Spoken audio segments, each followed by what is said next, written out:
Boa noite. 2013 é o ano do audiovisual de animação no Brasil. Isto porque 39% da verba destinada pela Agência Nacional de Cinema, Ancine, foi direcionada para o desenvolvimento de séries animadas. São mais de 30 milhões de reais. Em todo o país, esse mercado está em franca expansão. Em Pernambuco, faculdades públicas e particulares estão criando cursos de formação e capacitação para quem quer atuar na área. O mercado do audiovisual de animação é o tema do Opinião Pernambuco de hoje. Para discutir o assunto, convidamos o coordenador do curso de cinema de animação das Faculdades Integradas Barros Melo, AESO, Alisson Ricardo, a curadora e diretora artística do Festival Animage, Nara Normandi, e o professor de design da UFPE e coordenador do Laboratório de Animação Maquinário, Marques Butini. Você pode participar do debate enviando perguntas para o e-mail opiniãotvu@gmail.com, pelo telefone 34236836 e também pelo Twitter, @opiniãope. Bem, boa noite. E aí vamos ficar aqui esta 1 hora conversando sobre animação. E a pergunta que eu trago para abrir esse nosso debate é: em que momento o cinema de animação ele surge no mundo e se firma como indústria? Alisson, está com você a palavra. Tá ok. Na verdade, a animação tem toda uma história, né, ao longo dos anos, desde os anos 30, teve antes também. A animação é considerada que veio antes do cinema, porque processos que são utilizados no cinema veio de brinquedos que tiveram origem de animação, de desenho, mais ou menos. Então, usado mesmo no cinema, na indústria como um todo, até antes do cinema filmado mesmo, os processos de desenho eram mais antigos, anteriores à animação filmada, ao filme de pessoas reais, né, de processo de fotografia que permitiram o filme real. Quando a gente fala de indústria do cinema de animação, onde ele surge e em que momento o Brasil começa a ser percebido também como um grande polo produtor de cinema de animação? Mais recentemente, né, assim, o Brasil, dentro desse universo, no mundo, desde os anos 20, 30, a Disney e vários outros polos mundiais têm sido grandes focos de produção dentro da indústria. No Brasil é mais recente, né? Recentemente que têm sido lançados os longas-metragens brasileiros, séries e editais voltados para séries brasileiras, então são mais recentes. E tem crescido bastante ao longo dos anos aí. E a grande dúvida do pessoal é já arrumar pessoal para trabalhar nesse ramo. Está faltando gente para trabalhar no mercado, né? A gente está trazendo mais oportunidade de trabalho para os artistas e está faltando gente ainda. Então a gente já fala aí de duas coisas, de mão de obra e fala também de fomento, né? Você já dá duas pistas dentro dessa sua resposta. Então vamos começar a falar mais um pouco ainda sobre fomento. Quer dizer, os editais, né, que têm sido lançados no Brasil, eles são propulsores, né, desse mercado de produção audiovisual em animação.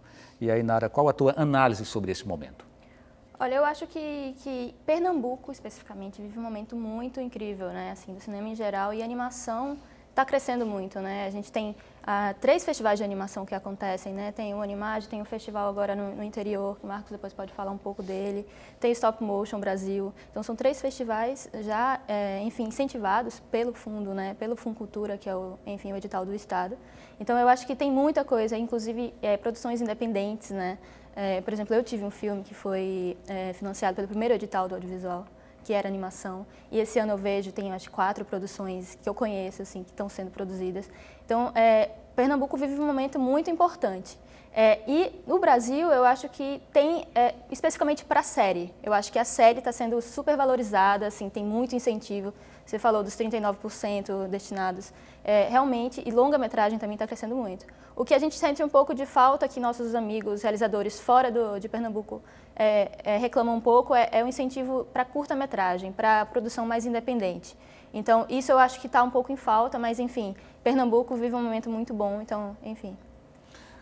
O país encontrou o seu caminho para se transformar num polo exportador, né, num polo que fomente uma mão de obra significativa.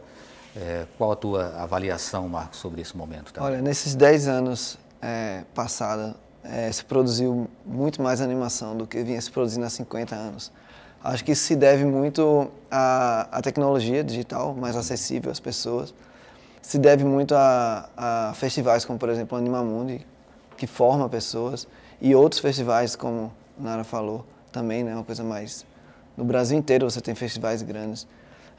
Você também tem a questão da educação, né? Como alguns cursos surgindo e tal. Então, tudo isso leva a uma maior produção, né? Tudo isso é voltado a uma maior produção. Agora, a gente ainda está muito longe de uma indústria. Eu acho que a gente não pode falar indústria de animação brasileira, porque não existe ainda.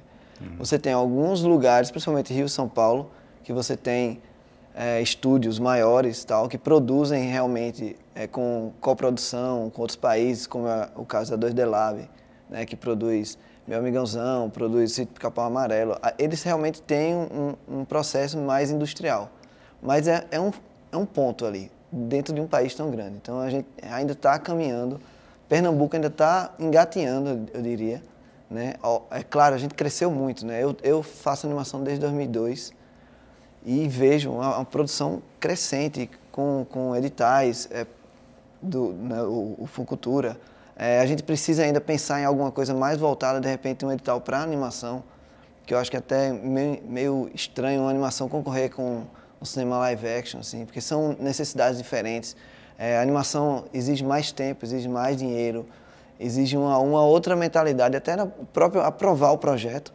Acho que Nara pode até falar um pouco sobre isso também, que é um pouco diferente, né? A animação exige storyboard do animador, e muitas vezes você não tem um storyboard, uma animação mais experimental, tal, você não tem aquilo. Então, assim, é um pouco diferente como se exigir, mas vem crescendo. Acho que a gente pode falar que esses próximos 10 anos aí, eu acho que vai consolidar, talvez, uma preparação para uma indústria de animação no Brasil, sim, eu acredito, pelo menos. Ainda um pouco em cima dessa questão que você está levantando, Alisson, a gente sabe que alguns editais, como esse edital do Fundo Setorial do Audiovisual, né, que tem disponibilizado uma boa parcela para a animação, investiu muito, né, no quesito séries, né? Então, assim, as séries, elas vislumbram um mercado que é o mercado da televisão, né? No entanto, você tem duas formas de se fazer um produto audiovisual, um conteúdo audiovisual. Uma é dentro de uma visão mercadológica e a outra numa visão mais de realização pessoal, né? E você buscar um prêmio e tal. Inclusive, isso se discute muito sobre a produção de cinema aqui em Pernambuco. Mas quando a gente fala dessa produção no âmbito mercadológico, né? E aí que o Marcos ele traz a informação de que não considera que ainda tenhamos uma indústria. E a indústria, me parece que se ela está surgindo ainda lá no eixo Rio e São Paulo, né? Está começando por lá. Nós ficaremos a reboque disso ou nós temos cacife já para disputar uma verba no mesmo nível que as pessoas do eixo Rio-São Paulo estão disputando? Eu acho que tem condições, sim. Realmente ainda não é uma indústria que pode ser considerada nacional, uma coisa que todo o Brasil está crescendo da mesma forma ainda. Já tem alguns modelos, como o Bottini falou, mais isolados lá pelo Sul. Porque eu participei mais da produção no Rio Grande do Sul, né? Foi onde eu trabalhei mais e conheço mais. Tenho conhecido recentemente, vim há pouco tempo aqui para Pernambuco, e vejo que aqui ainda está começando algum movimento nesse sentido. Os animadores estão começando a se conhecer, eu conheci recentemente o Bottini, a Nara, o pessoal que trabalha aqui com animação, vinha há pouco tempo para cá, e o pessoal em si que já mora aqui está se conhecendo ainda. E é nesse contato que a coisa vai começando a surgir, né? Que aí você vai formando grupos de animação, grupos de estudo, capacitação ou empresas que vão nascendo de parcerias entre animadores, e aí vai crescendo a coisa para se capacitar, para se organizar e para a coisa se movimentar maior, assim, ter um âmbito maior. Então, em outros locais, assim, em São Paulo, no Rio Grande do Sul, que eu acompanhei melhor como acontece, a Otto, por exemplo, que eu trabalhei lá, tem 30 anos de produtora já, há longo tempo, que já trabalha com longas há um bom tempo já. Trabalhei, acho que foi o terceiro longa do estúdio, que é o Até que Esborne nos Separe. E já tem um movimento maior por esse sentido, pelo tempo que já existe, que acontece lá. Aqui já existe, o pessoal vem produzindo bastante tempo, uma animação de qualidade, uma animação boa, mas em sentido de mercado ainda tem um pouco a conseguir, não por falta de qualidade, não por outro motivo, mas por verbas, por outros valores, assim, não por falta de capacitação. Nara, essa porta da televisão, ela tende a se abrir primeiro do que a porta da sala de exibição cinematográfica para filmes de longa, né, em animação. Aí já queria trazer aqui o exemplo do Carlos Saldanha, que para realizar longas ele acabou indo lá para os Estados Unidos, né? Uhum. E aí vem as eras do gelo, vem a era do gelo, vem o Rio e tal. Aqui no Brasil nós já temos também. E como é que se dá nesse momento a difusão através das salas de exibição? Tá? É claro que o exemplo que a gente citou do Carlos Saldanha é sucesso, mas vem, sabe, movido, né, impulsionado por uma indústria de distribuição muito forte, que é a indústria norte-americana. E aqui no Brasil, nós já estamos nos preparando também para ocupar esse espaço com uma boa divulgação, um bom trabalho de distribuição? Olha, eu acho que realmente a TV é o primeiro lugar que chega, as séries chegam mesmo na sala, né? Enfim, toda manhã as crianças estão lá assistindo animação brasileira, isso é muito legal, a gente já tem algumas. Agora, para chegar nas salas, os longas-metragens, demora mais, então o processo começa por festivais, né? Então, agora a Sborne, eu estou super curiosa para ver, aí passou em Gramado, até ganhou prêmio. Então, tem todo esse processo lento, né? E a gente depende muito ainda dos espectadores, né, que vão ao cinema. Então, quando um filme entra em cartaz, as 2 primeiras semanas são super importantes para manter o filme ali. Então, é realmente uma luta. Então, esse ano a gente tem o Sborne, a gente tem O Menino e o Mundo, que é um filme do Ale Abreu, que eu acho que vai ser lindo, lindo, lindo. Ele estreia em janeiro nos cinemas. Eu espero que ele realmente faça muito sucesso, assim, porque me parece ser um filme muito legal. O Sborne também muito legal.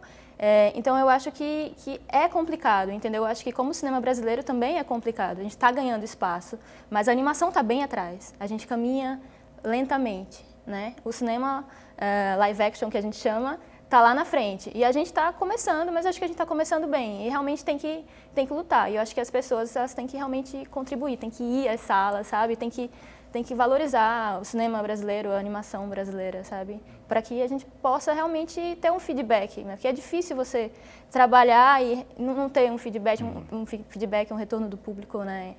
Ou não conseguir dinheiro, por exemplo. Enfim, ter um retorno para poder fazer os próximos. Então, eu acho que é por aí, assim. E o esforço do curta, nesse caso, é bem maior, né, Marcos? Olha, o curta-metragem, hoje em dia, ele funciona...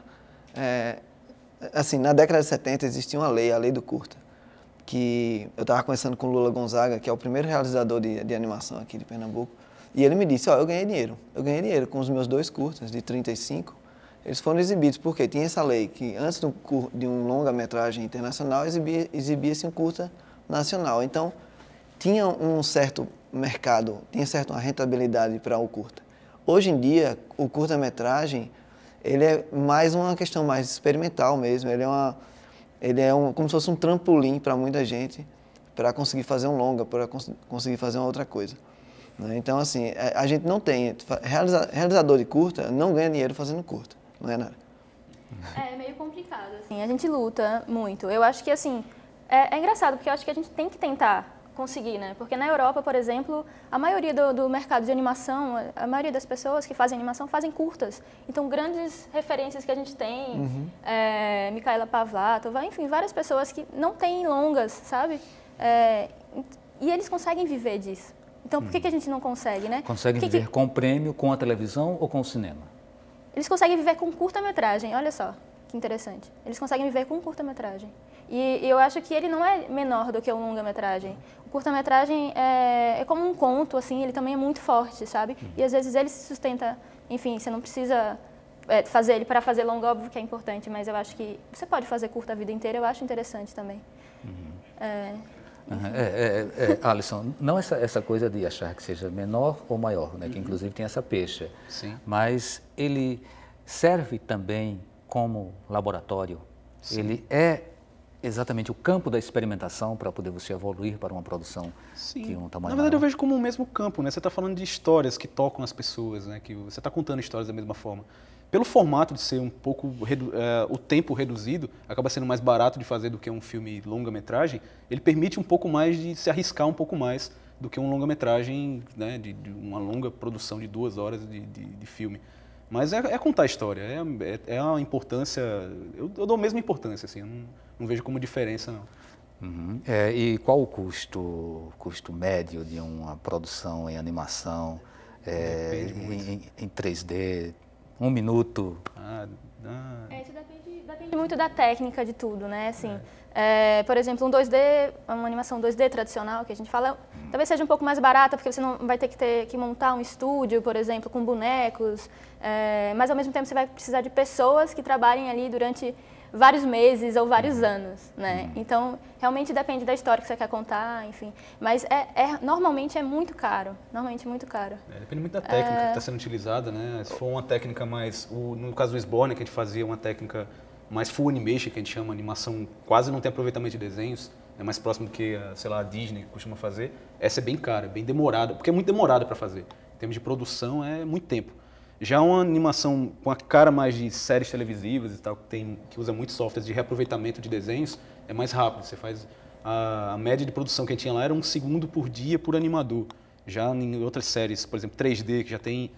o personagem já é aproveitado muito, assim. É caro a parte de recursos técnicos, aí encarece por isso. Mas a produção é muito maior. A produção de uma série, a média é 6 segundos por dia que o animador faz para uma série 3D. Então, tive contato agora há pouco tempo com a Lagstar para um teste que eles estavam... Que inclusive é o que está acontecendo muito. Muitas produtoras brasileiras estão chamando muitos animadores para trabalhar à distância. Então é isso que eles têm uma dificuldade enorme de capacitar pessoas, assim. Eles têm... Porque é uma coisa que exige um conhecimento técnico muito profundo, muito grande, dedicação imensa, assim. Todo mundo trabalha com animação, já tem que descabelar ali na prancheta, ficar o tempo todo. A gente fala prancheta, né, o termo que usa, mas hoje em dia no computador, né, você trabalha em cima disso. E aí você falou que precisa de muito tempo e de formação, né? E a formação é um tópico que a gente vai deixar para o próximo bloco. Ótimo. Mas eu queria encerrar esse bloco mostrando aí um trechozinho de um curta, um curta de animação. O pessoal da produção está falando que não dá. A gente traz então no início do próximo bloco, né, que seria um trecho de Árvore do Dinheiro. Então, no próximo bloco, vocês vão poder assistir um trechozinho desse curta, que foi realizado com a direção do Marcos Buttini. Lembramos que você pode participar do programa enviando perguntas através do telefone 34236836, pelo e-mail opiniãotv@gmail.com e também pelo Twitter, @opiniãopr. Voltamos dentro de 2 minutos.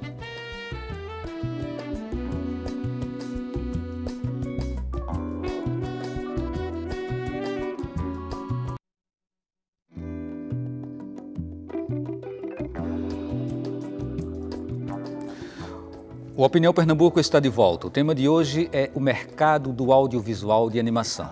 E para discutir o assunto, convidamos o coordenador do curso de Cinema de Animação da Faculdades Integradas Barros Melo, a ESO, Alisson Ricardo, a curadora e diretora artística do Animage, Nara Normandi, e o professor de design da UFPE e coordenador do Laboratório de Animação Maquinário, Marcos Buttini.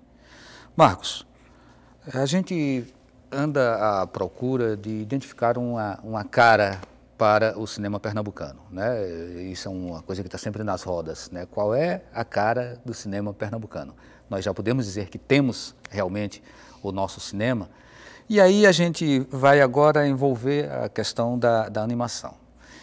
Na animação a gente tem percebido que muitos curtas, eles recuperam ícones, imagens ou estéticas que são próprias também de um certo regionalismo, de uma certa regionalidade, né? Se é que a gente pode estar de fato usando essa palavra, como por exemplo estilogravura, né? É muito presente a gente vê estilogravura, ou alguns outros traços que são traços bem próprios aqui da região.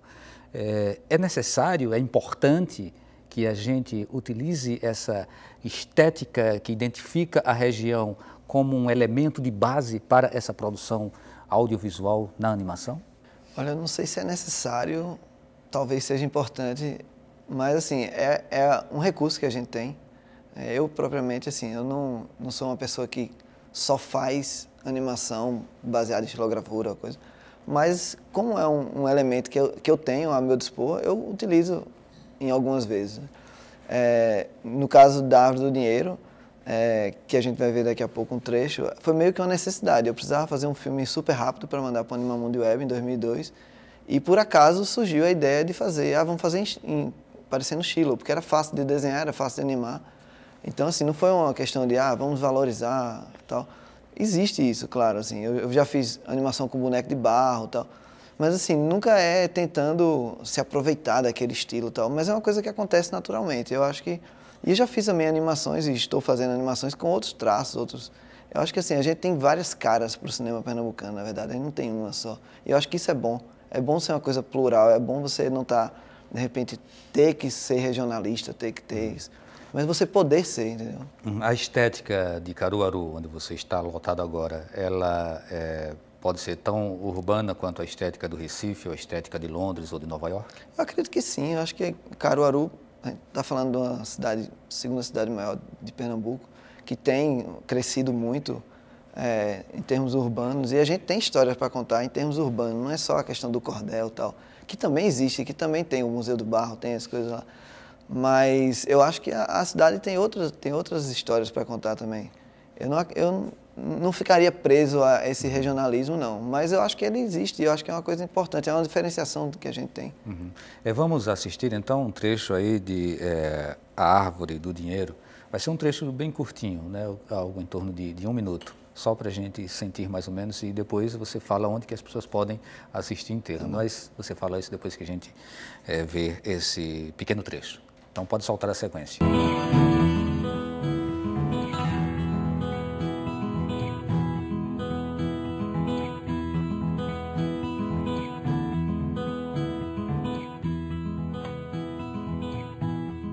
Há muito tempo atrás, no sertão nordestino, um cabra de nome José se apaixonou feito menino por Maria, filha de um coroné, de nome chamada Agripina.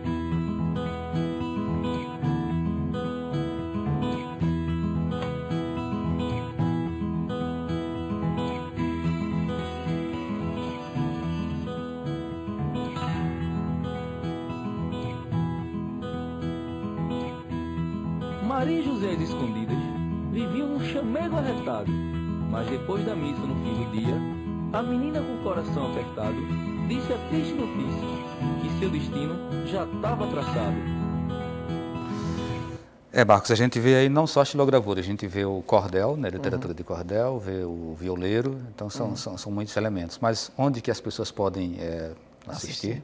Olha, esse filme participou do Animamundi 2002, o Animamundi Web, e ele ganhou, inclusive, o prêmio.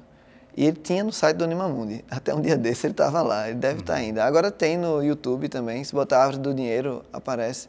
E no Vimeo também, no meu canal do Vimeo tem. Uhum.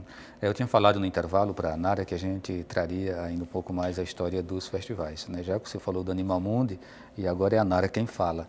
Né, Nara, até que ponto esses festivais são importantes para a gente almejar talvez uma indústria de cinema em animação aqui no Brasil?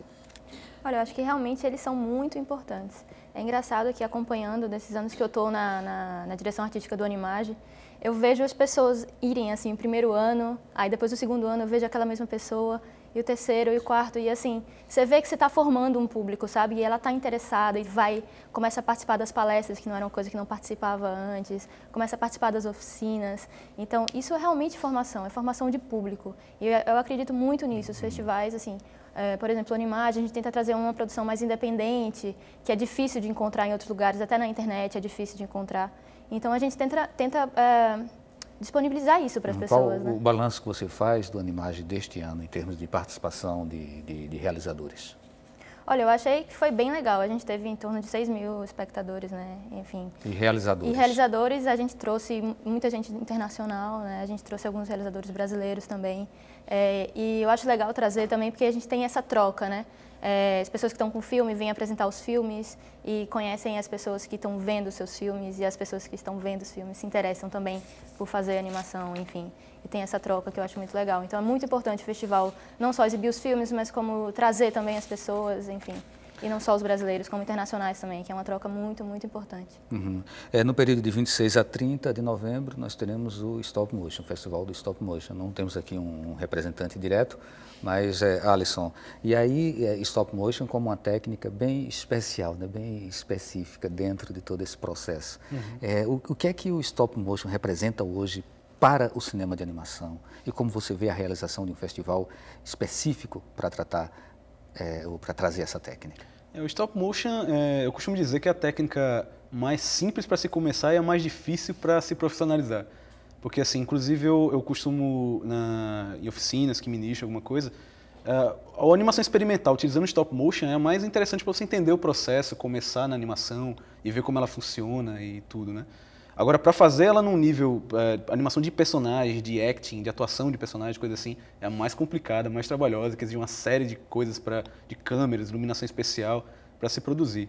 E o mercado para stop motion, assim, no Brasil vem crescendo, tem muita coisa legal, principalmente agora mais para o sul, assim, o pessoal lá de Santa Catarina tem produzido alguns filmes até longos, coisas maiores, minhocas, que tem esse processo, assim, agora é um processo ainda mais trabalhoso do que a animação que a gente já conhece, que já é trabalhosa. É mais complexa de trabalhar assim. E um festival específico nessa área é essencial para você ter até o pessoal conhecer o meio disso, até ver como funciona a animação e até se interessar como fazer. E também porque ela é uma boa porta de entrada para a animação como um todo. Você vê como é o processo de capturar frame a frame, pedacinho a pedacinho da animação e fazer o movimento e criar histórias com aquilo ali, né? Até com objetos e outros elementos. Então é muito interessante. Uhum. Eu acho interessante que eu posso falar um pouquinho. Eu fiz um filme de 17 minutos em stop motion. Eu passei 4 anos fazendo esse filme. Então, realmente, é uma porta de entrada, assim, porque as pessoas se encantam, dá pra ver como é que faz, né? Agora, para você realmente fazer um trabalho, né, profissional e, nossa, realmente você tem que ter muita persistência, sabe? Mas é muito importante, por isso que um festival desse é muito importante. E o Marcos tem toda uma incursão também, né, pelo campo do stop motion, né? Inclusive, né, tem um filme que foi muito premiado, que foi A Morte do Rei de Barro. Eu queria que você falasse sobre a sua experiência com stop motion. Então, A Morte do Rei de Barro foi tranquilo, porque era o boneco de barro e não tinha muito o que fazer, né? Você girava ele de um lado para o outro. Foi muito trabalho de câmera, assim, muito trabalho de pós-produção. E de conceito E agora também, eu estou há 3 anos fazendo um stop motion com boneco mesmo, articulado e tal, e não sei se eu faço outra não. Já vem há 3 anos? Já, vou entrar no 4º ano agora, mas o resultado está ficando bem interessante. Agora, a tua previsão é quanto tempo para concluir? Eu espero concluir daqui a um ano. Eu tenho que concluir minutos? daqui a um ano. Olha, eu acho que ele vai ficar em torno de 11, 12 minutos. Não vou conseguir alcançar a Nara, não. 17, não. Com incentivo? Tem incentivo de Fucultura. Maravilha. Vamos assistir um trechozinho de Fuga em Ré menor, do Otto Guerra e Tojo, foram seus alunos. Se transformou em Até que a Esbórnia nos Separe. Eu participei dele como animador nesse filme. Foi o primeiro filme que eu trabalhei, né? Então ele, na época, tinha esse nome, né? O Fuga em Ré menor, e trocou para Até que a Esbórnia nos Separe. Foi há pouco tempo lançado, lá em Gramado. Um prêmio lá e tudo. Vamos assistir então.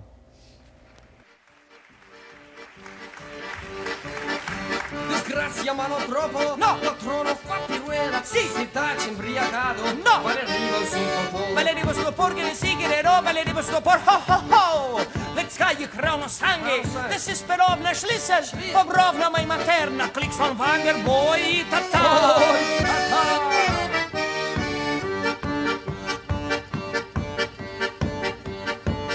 su barcarola bola, bola, bola. Su Schnitzelwasser frito! Frito!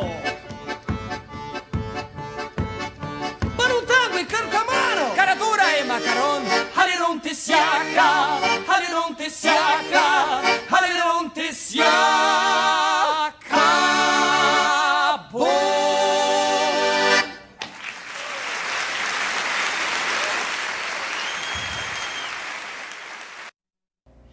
E então, Alisson, eu queria que tu falasse um pouco mais sobre esse trabalho, né? Quando ele nasce com que expectativa? O que é que se discute nas primeiras reuniões, né? Como se dá o brainstorm, né? Como se define uma narrativa dentro de um determinado objetivo? Como é esse processo? Esse filme, na verdade, é baseado numa peça teatral já de muitos anos que acontece lá, mais de 20 anos, que é o Tangos e Tragédias. É uma peça musicada, né, na verdade, que eles falam, é uma comédia, né, então, mas é mais de música, é mais uma sequência de músicas, que os dois músicos, né, que faz o papel do Krauns e Pletskaya na peça, é uma caricatura dos dois, na verdade, eles falam da Esbórnia, que vieram da Esbórnia, por isso que tem costumes estranhos e fazem piadas, tem umas coisas esquisitas que eles fazem no palco, que é as piadas deles, né, e falam da Esbórnia, mas é um conceito que eles nunca explicaram o que é a Esbórnia. Então a proposta da Otto, né, do estúdio, era contar como é que é essa Esbórnia, como é que é esse mundo que eles falam que é essa Esbórnia. Então lá eles contam todo esse processo inclusive fazem uma crítica, né, da industrialização, que tinha costumes regionais de lá, que é meio uma caricatura de costumes do Rio Grande do Sul. né? Eles tomam um chimarrão lá, que é o bisuim, é uma bebida parecida com o chimarrão. E tem muita coisa que lembra muito do Rio Grande do Sul, mas totalmente estilizada, é outro universo. E essa era a proposta do filme como um todo. Eu participei como animador, né? Esse filme é um longa-metragem, tem uma equipe grande produzindo com ele, inclusive o co-diretor é um storyboarder da DreamWorks, trabalha o Enio Torrezan, o Otto Guerra, já há muitos anos trabalhando na área. Então, assim, é um projeto muito grande. Assim, eu não participei diretamente da elaboração inicial, participei como animador dentro do processo. Mas é fantástico ver um filme desse acontecendo, você fazendo parte disso. Assim, eu ainda não assisti o filme completo. O filme inteiro ele não foi lançado ainda nos cinemas. Ele foi no Festival do Gramado, que eu não tive como ir lá nesse último festival que teve agora. Mas é fantástico você ver o projeto nascendo e crescendo. E hoje está aí dando frutos aí. Nara, o pessoal costuma fazer uma comparação, tipo o romance, o equivalente ao romance seria o longa e o equivalente ao curta seria o conto. Acontece que tanto o romance quanto o conto, eles são muitas vezes criações muito particulares, muito individuais de um autor. E quando você fala em cinema, é quase sempre uma criação muito coletiva, né? Claro, tem o trabalho do roteirista, mas esse trabalho ele acaba passando por muitas intervenções, releituras, vai se ressignificando com o trabalho desse coletivo.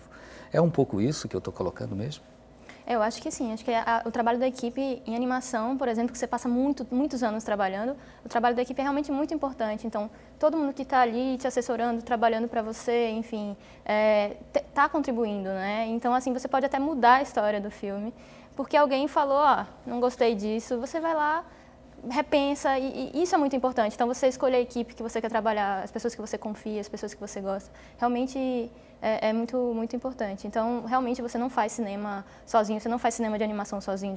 Tem gente até que faz cinema de animação sozinho, sabia? Tem gente que pega ali o lápis, faz uns sonzinhos com a boca, soltou e ficou incrível. Acontece. Mas, em geral, a gente tem uma equipe muito grande trabalhando, né? A gente tem que realmente valorizar isso. Marcos, tem a questão da formação que a gente não pode deixar de fora também desse nosso debate.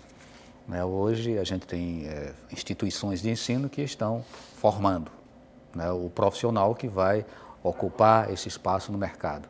Então tem lá você, né, em Caruaru, né, tem o UFPE em Caruaru, tem aqui o curso de cinema da Federal, tem o curso de cinema da AESO. Hoje nós estamos realmente num padrão de ensino na área de animação tão bom, equivalente a qualquer um outro grande centro que produz cinema de animação? Eu acho que ainda estamos chegando lá, né?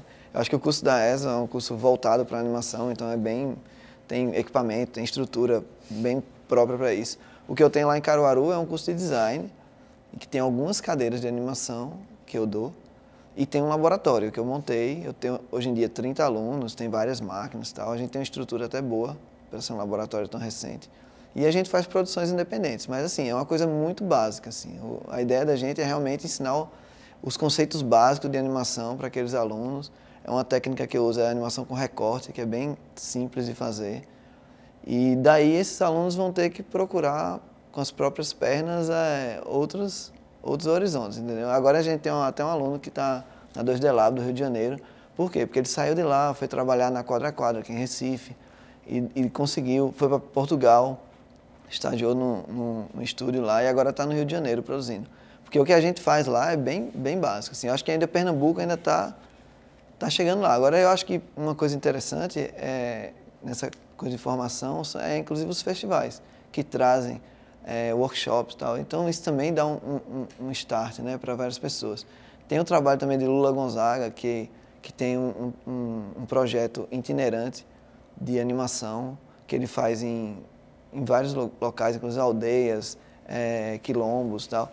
E ele leva um estúdio de animação artesanal, né?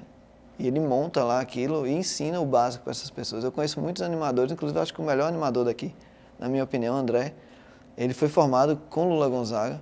Então, assim, é um trabalho importantíssimo de formação. Agora, eu acho que a gente ainda está muito longe de alguns, enfim, de escolas, tanto do Rio quanto da Europa e Estados Unidos. Mas a gente chega lá. Eu acho importante, só colocando que, por exemplo, no curso de cinema da Federal, a gente ainda não tem uma cadeira de animação, né, aqui em Recife. Então, é muito importante, né, o pessoal se conscientizar que as pessoas estão querendo ter mais esse contato com a animação. O Alisson vai poder falar no próximo bloco sobre o curso da ESO. Certo? A gente chama mais um intervalo. Lembrando que você ainda pode participar do programa enviando perguntas através do telefone 34236836, pelo e-mail opiniãotv@gmail.com e também pelo Twitter @opiniãopr. Voltamos dentro de 2 minutos.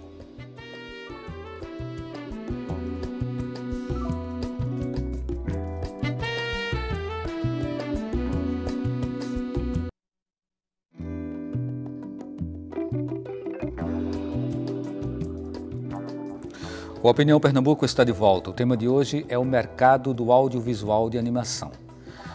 Nós começamos a falar sobre formação e aí ficou faltando o Alisson se colocar. Alisson, a ESO tem um curso já há um bom tempo, não é? Desde 2008, né, o curso já existe lá na ESO, já tem algum tempo de funcionamento no mercado, a gente já formou alguns profissionais já para o mercado aí. E estamos fazendo, né? Eu recentemente assumi a coordenação do curso da ESO lá. E a proposta agora que a gente está trazendo como formação é chegar cada vez mais perto dessa proposta do mercado nacional de animação, né? Tanto para o mercado local, para crescer o mercado local, regional, né, de animação. Como é chegar perto do mercado nacional? Que é a ideia de capacitar profissionais que eles estão precisando lá em São Paulo, Rio de Janeiro, tanto para trabalhar pessoalmente lá como à distância, não precisa nem ir para lá pessoalmente. Então, essa semana passada, 2 estúdios eu recebi contato de trabalhos, procurando gente para trabalhar em 2 estúdios de animação 3D, por exemplo. Então eles têm uma dificuldade enorme de achar gente no Brasil, não é só especificamente, mesmo em São Paulo, no Rio Grande do Sul. Eu faço parte também do projeto do Animedu, que é um ensino à distância da Otto, do estúdio que eu trabalhei, pela dificuldade que eles têm. Por isso que na época eles me convidaram para trabalhar e morar no estúdio, morar lá no Rio Grande do Sul na época, porque eles não tinham gente suficiente lá no Sul para trabalhar. Então tem problema de capacitação mesmo, e é isso que a gente está buscando agora. Dar essa capacitação aqui para os profissionais para que eles possam assumir, pelo menos a nível do Brasil, assim, em qualquer lugar, mesmo à distância. Então é possível de casa trabalhar em produções nacionais ou internacionais, sem problema. É o tipo de trabalho que eu já venho fazendo há um bom tempo como profissional e a gente busca estender isso aos alunos da ESO. Dá dinheiro? Não fica rico, né? Não dá para ficar rico, não, que a animação, no mundo das artes, de uma maneira como toda, isso é meio complicado, né? De uma maneira geral. Mas tem como você viver legal, assim. Tem como, tanto na área de quadrinhos como de animação, dependendo do tipo de mercado que você trabalha, do nível de capacitação que você chegue, aí dá para ganhar bastante dinheiro até. Tem um viés aí que é no Brasil um grande filão, né, para se ganhar dinheiro em comunicação, que é o viés da publicidade. Sim. E a gente tem visto que que a animação ela tem dialogado muito com as peças publicitárias, ou seja, ela tem ocupado já um bom espaço. Essa é uma alternativa para os profissionais egressos também das universidades, Nara? Sim, eu acho que publicidade realmente é uma grande saída, né? Assim, acho que as pessoas conseguem viver de publicidade, porque é difícil realmente você viver de um produto independente. Então, acho que realmente publicidade, eu particularmente nunca trabalhei com publicidade, consegui viver independente. Eu ainda estou conseguindo, assim, então, mas eu acho muito legal e, na verdade, a publicidade, ela tem isso, né, a animação na publicidade, ela encanta todo mundo, né, ela chega à família, então é muito utilizada. Desde da Rússia, a União Soviética, as pessoas, eram animações para atingir as pessoas, então, realmente, publicidade e animação, realmente, é uma grande força. É uma tendência a gente ter cada vez mais animação na publicidade, Marcos? O mercado aqui de Recife está crescendo muito, né? Principalmente 3D, assim, você tem várias agências. Agora, geralmente os estúdios são pequenos, tem poucos funcionários ainda. Até porque a demanda ainda não é tão grande assim, mas está crescendo. O pessoal fazia muita publicidade de animação no Sul e Sudeste, agora tem feito mais aqui mesmo, né? Tem se voltado para cá. Eu acho que desde sempre, né, na verdade, os animadores se sustentam com publicidade. Já faz há muito tempo, enfim, que a animação brasileira se sustenta muito com publicidade. Os primórdios da animação, até aquela primeira animação, o Kaiser e tal, o cara deixou de fazer, o Seth deixou de fazer animação para cinema para fazer publicidade. Então, eu acho que é um mercado, sim, é um filão que se pode se investir e que tem que se investir, na verdade, né? Tem que sobreviver, né? Vamos assistir mais um vídeo, o macaco e o rabo. Na verdade, ele não vai entrar inteiro também, vai ser apenas uma sequência. Foi um projeto animado da história... Oi? Animando Histórias. E você foi o orientador nesse projeto, não é isso? Então vamos assistir e depois a gente comenta.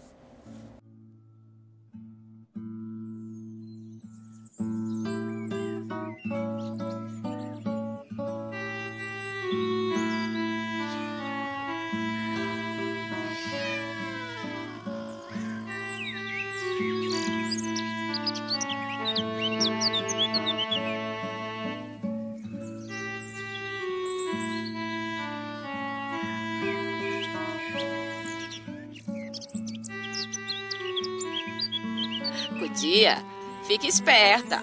Cuidado com o seu rabo. Ele está na estrada e o carro de boi vai passar por cima dele. Ô macaco, você está doido? Cutia não tem rabo. Como assim? Cutia não tem rabo? Ah!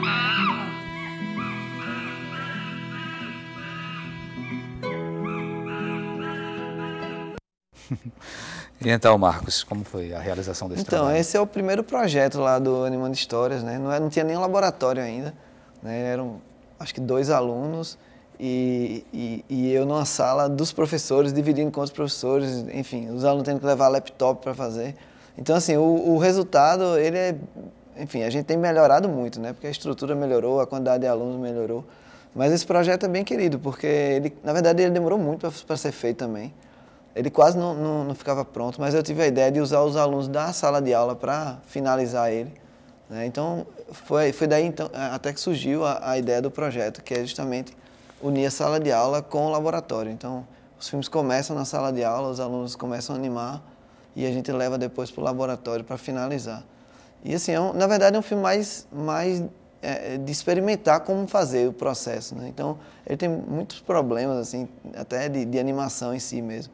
Mas ele circulou bastante, acho que foram 36 festivais que ele participou. Festival grande como o Tiradentes, por exemplo. E assim, é um projeto bem querido. Agora a gente já tem feito outro, a gente fez o Cangaceiro e agora esse ano ainda sai o próximo. Né, gente? Uhum. Bem, nós temos algumas perguntas do público. Uma delas é da Janete de Piedade. Qual a animação e o diretor preferido dos debatedores? Se vocês não quiserem falar qual o diretor preferido, vocês podem falar quais são as referências de vocês. Então vamos dar uma rodadazinha. Tem muitas, Alisson. Né? Bom, eu lembro que de infância você já começa já a gostar de muitas animações e coisas assim, mas eu lembro que uma que me tocou muito assim na época, que me deu uma vontade grande de entender melhor o processo, eu vi aquele Tarzan da Disney na época de Glen Keane e outra de Katsuhiro Otomo, Akira. É uma animação japonesa que foi bem conhecida na época, dos anos 80 ainda. Foi 2 que me influenciaram bastante. Eu gosto muito do leste europeu, assim, Rússia. E um cara que me fez fazer animação, trabalhar com isso, foi o Jan Svankmajer, que é um realizador tcheco. E o filme que eu mais gosto dele é um filme que dá para encontrar na internet, mas é super desconhecido, que se chama Jabberwocky, que eu acho muito legal. Ele trabalha com bonecos e é bem sombrio, bem interessante. Marcos? Eu gosto de Bill Plympton, que é um americano que faz animação quadro a quadro com lápis de cor, eu acho muito interessante. Eu gosto de Don Hassfeld, que é ele é americano também, e ele faz meio que boneco de palitinho, tal, bem minimalista as animações dele. E tem Phil Molloy, né, que veio inclusive para uma animagem que eu acho fantástico, assim. Ele também trabalha com tinta e papel, e as animações são bem ácidas, assim. Eu gosto muito desses 3, assim, que me vem à cabeça são esses 3. Ferreira Neto das Graças. A animação é usada pelas bandas pernambucanas em seus videoclipes. Vocês já participaram de algum videoclipe? E aí essa presença da animação nas bandas, assim como a gente falou da presença da animação na publicidade, é um outro filão também? Exato. Alisson. Bom, a primeira animação que eu fiz, na verdade, foi para um clipe. Eu participei do clipe de Chico Rei do Electronic Band, uma banda paraibana, que eu fiz uma cena, na verdade, que era até com rotoscopia, uma dança que ela faz em cima da lua e tudo. E que eu entrei no mundo da animação através dela, eu fazia desenho mesmo, ilustração, quadrinhos. Então tem um filão enorme de possibilidades para cima disso. Interessante. Eu nunca trabalhei com clipes, assim, eu acho muito interessante. É uma linguagem que eu acho que você pode experimentar ainda mais do que curta-metragem, porque você pode, né, fazer realmente muita coisa e coisas impossíveis. Então, clipe com orçamento pequeno, até você consegue, por exemplo, um clipe de 3 minutos mais ou menos, você consegue trabalhar com animação interessante e ter um resultado bem legal, assim, acho bem legal. Eu fiz o Vou Ver, Você que pediu, eu acho. Enfim, foi rotoscopia também que a gente usou. E eu acho o clipe uma vitrine muito legal, principalmente para quem está começando, tal, de experimentar alguma coisa. E, né, tem uma... O Justino Neto de Casa Amarela, qual é a maior dificuldade de se fazer cinema em Recife? Não só Recife, eu diria em Pernambuco, né? O Marcos está em Caruaru. É a falta de equipamentos ou de mão de obra especializada? Pode responder, Marcos. Depende do projeto. Assim. Se você quiser fazer um longa, você não faz, porque não tem gente. Você tem que parar todo mundo que faz animação no estado durante 1 ano, 2 anos, 3 anos para fazer. Então, assim, falta mão de obra, com certeza. Mas se você for fazer uma coisa mais, enfim, independente e tal, eu acho que falta mais incentivo, eu acho também, né? Eu acho que, acho que uma coisa que falta muito é onde escoar essa produção, porque tem festivais, tem internet e tal, mas fica muito restrito ali aquela... Não temos ninguém em Pernambuco tentando ainda, iniciando um longa? Eu acredito que não. Eu acredito que não. Acho que seria suicídio. Eu acho que eu tenho uma ideia para longa daqui, acho que uns 10 anos, pelo menos, eu vou ter coragem para fazer, assim. Mas eu acho que isso que ele falou de escoar a produção é muito importante também. Tem alguns projetos, por exemplo, no Rio Grande do Sul, que chama Curta nas Telas. Eles pagam direito de exibição de alguns curtas para serem exibidos antes dos longas. Então, isso é muito interessante. Eu acho que Pernambuco precisa de uma iniciativa dessa, entendeu? Passar em grandes cinemas, Cinemark, enfim, produções independentes, né? Alisson, qual é a maior dificuldade, né? Respondendo a essa pergunta aqui do Justino. Como o Butini estava falando, né? Depende muito do projeto, como pretende se fazer. Se for um projeto mais autoral, curto, então tem condições de fazer sem muito problema, não tem muita... Agora, se for um projeto muito grande, exige muita demanda, e também depende, se por exemplo for um 3D ou coisas que exigem mais de equipamento, coisas assim, complica mais. O problema não é nem equipamento, é mais as pessoas mesmo para trabalhar. Pelo menos eu vejo, dependendo do tamanho do projeto que fosse trabalhar, mais capacitação. O Alex Lopes de Tegipió, na animação são necessários bons desenhistas ou apenas bons programas de computação gráfica? Na verdade, quando a animação era mais 2D, né, a ideia da animação 2D, era muito linkada a ideia de desenho junto com a animação. Mas depois, outras técnicas como stop motion, e mais recentes como cutout, que é usado para séries de televisão, ou 3D, uma coisa completamente diferente da outra. Uma coisa é o entendimento do movimento, outra coisa é do desenho. Então não precisa um animador saber desenhar, agora colabora muito. Ele entender sobre gestual, sobre poses do corpo, a parte estética da coisa, colabora muito, mas uma coisa não está ligada com a outra, não.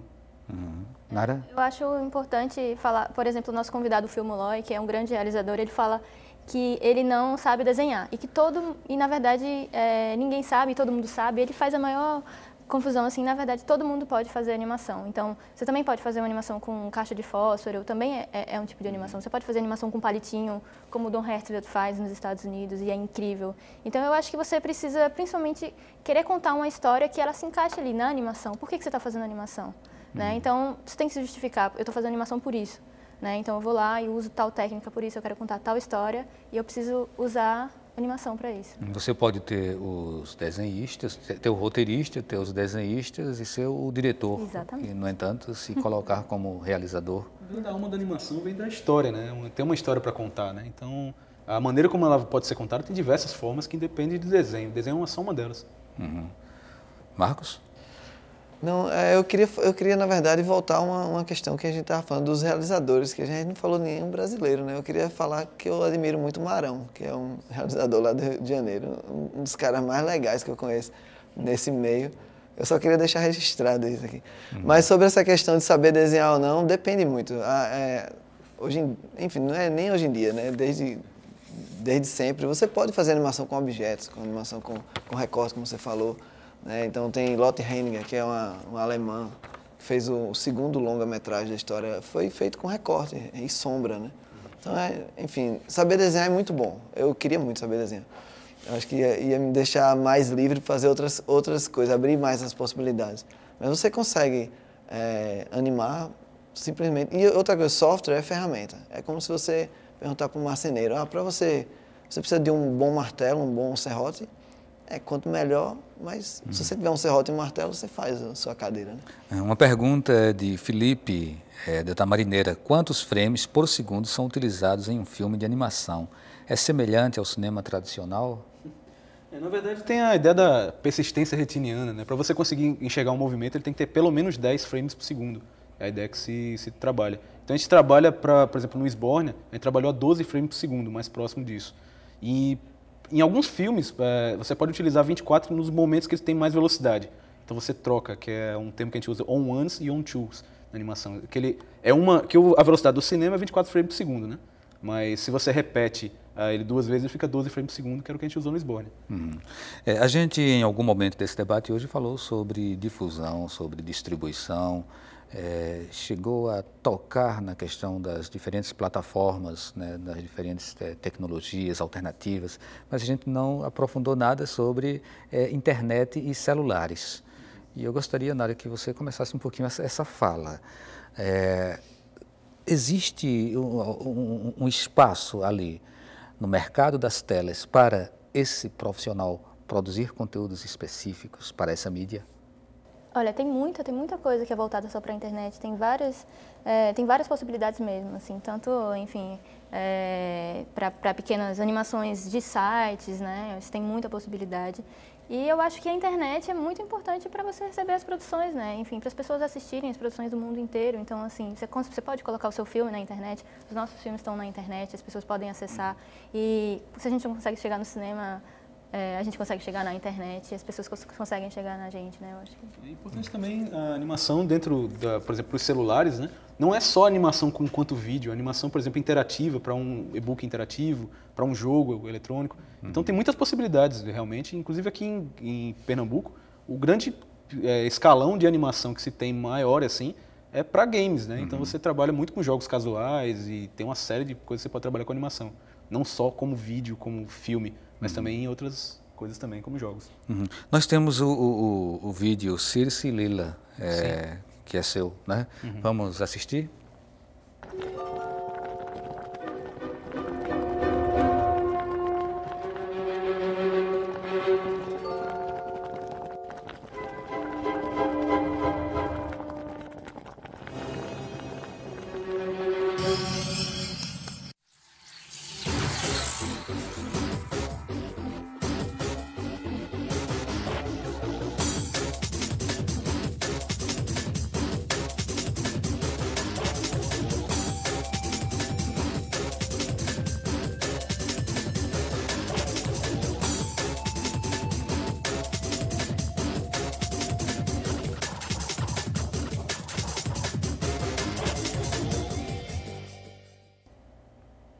Eu devolvo a palavra para você, Alisson. Pois é, esse projeto ele foi uma apresentação de 2 personagens que um amigo meu, desde o ensino médio, ele ganhou um prêmio da revista Licensing Brasil, foi um concurso que ele participou, e fez a ilustração dessas 2 personagens. Ganhou lá, essa revista é voltada para licenciamento, pessoal de administração que tem interesse em fazer licenciamento de personagens.